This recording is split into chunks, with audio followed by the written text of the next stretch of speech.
बाबा साहेब की जयंती समारोह में मेधावी छात्र छात्राएं हुए सम्मानित। जी हाँ, नमस्कार। आप देखना शुरू कर चुके हैं लाइव फॉर बिहार और नई खबरों के साथ अवनीश कुमार। बेलसर नगर पंचायत क्षेत्र के कोठी चौक पर बाबा साहेब भीमराव अंबेडकर मूल मंत्र क्रियान्वयन समिति के तत्वाधान में संविधान निर्माता डॉक्टर भीमराव अंबेडकर की जयंती हर्षोल्लास के साथ मनाई गई। इस अवसर पर भव्य समारोह का आयोजन किया गया, जिसमें भारी संख्या में स्थानीय लोगों ने शिरकत की। समारोह का विधिवत शुभारंभ मुख्य अतिथि अनुमंडल पदाधिकारी वंदना सिन्हा, डीएसपी रविशंकर प्रसाद, मुख्य पार्षद रणधीर कुमार और समिति के अध्यक्ष महेश माझी ने संयुक्त रूप से दीप प्रज्वलित कर किया।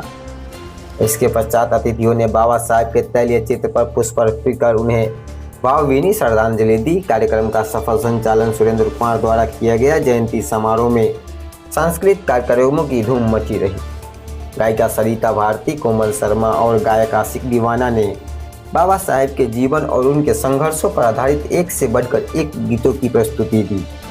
कलाकारों की मधुर आवाज और वैचारिक गीतों ने पंडाल में मौजूद श्रोताओं को मंत्रमुग्ध कर दिया। शिक्षा के महत्व पर जोर देते हुए समिति द्वारा एक सराहनीय पहल की गई। इस वर्ष मैट्रिक और इंटर में परीक्षा में बेहतर अंक प्राप्त करने वाले छात्र छात्राओं को कॉपी कलम और बाबा साहेब का चित्र भेंट कर सम्मानित किया गया। अतिथियों ने बच्चों का उत्साहवर्धन करते हुए उन्हें बाबा साहेब के दिखाए शिक्षित बनो के मार्ग पर चलने के लिए प्रेरित किया। भीमराव अम्बेडकर की 135वीं जयंती मनाने के लिए यहाँ पर आप इकट्ठे हुए थे। बाबा साहब भीमराव अम्बेडकर का जन्म 14 अप्रैल 1891 में हुआ था और बाबा साहब भीमराव अम्बेडकर के पूरा जीवन तो ये प्रेरणा की गंगोत्री है। गंगोत्री इसलिए क्योंकि वो सतत प्रवाह है, उनका जीवन प्रेरणा स्रोत है कि हम उनके जीवन के प्रत्येक क्षेत्र से प्रेरणा ले सके और हम उनको एक आदर्श मान करके आगे बढ़ सके। सभी तरह की उनका जब 135 वर्ष शुरू हुआ था तो हम लोग यह अंदाजा लगा सकते हैं कि उस समय कितनी विपरीत परिस्थितियां रही होंगी। आज की विपरीत परिस्थितियों में हम हार मान जाते हैं, लेकिन उस समय की विपरीत परिस्थितियों में भी उन्होंने संघर्ष करके विदेशों में भी जाकर के पढ़ाई की और हमारे संविधान निर्माता बने, दलितोद्धार के नायक बने। और संविधान क्या, संविधान निर्माता बने वो संविधान वो ऐसा दस्तावेज जिस पर कि हमारा देश संचालित होता है, उसमें जो नियम उल्लेखित है उससे हमारा देश संचालित होता है। तो यह सबसे बड़ा प्रेरणा का स्रोत है कि हम उनके जीवन से प्रेरणा ले। इतनी विपरीत परिस्थितियों में भी उन्होंने हिम्मत नहीं हारी और विपरीत परिस्थितियों में उभर करके निकले। ये हमें सिखाता है कि हम भी उनके जीवन से प्रेरणा ले और हम सभी इस विपरीत परिस्थितियों से लड़ करके सभी के सामने अलग अलग तरह की समस्याएं होती है, अलग अलग तरह के संघर्ष होते हैं। सभी के जीवन का संघर्ष होता है, लेकिन जीवन के संघर्ष में यदि हम लोग पूरे नहीं होते हैं तो आगे नहीं बढ़ पाते हैं। जीवन के संघर्षों को पार करते हैं तभी आगे बढ़ पाएंगे और यही प्रेरणा हमें बाबा साहब के जीवन से मिलती है। और मेरा आप सभी से, खासकर बच्चों से जो अभी पढ़ाई करने वाले बच्चे हैं, जो कि देश का भविष्य है, आगे बढ़ करके देश का भविष्य का निर्माण करेंगे, उनसे यह कहना होगा कि बाबा साहब के जीवनी से प्रेरणा लेते हुए अपनी पढ़ाई पर ध्यान दें, अपने काम पर ध्यान दें और अपने जीवन में आगे बढ़ें।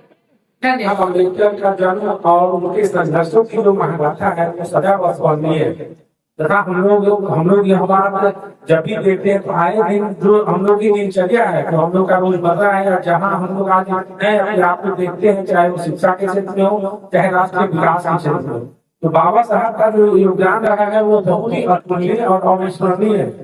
जैसा कि अगर एक प्रसंग मुझे याद आता है, जब हम लोग तैयारी करते थे तो एक प्रसंग याद आता है, जब उस समय के हालात का देखते, जैसा कि मैम ने कहा कि आज तो हम लोग के लिए बहुत सारी चीजें आसान है तथा बहुत सारी चीजें हम लोग के सामने में है जिसमें हम लोग को आगे बढ़ना है।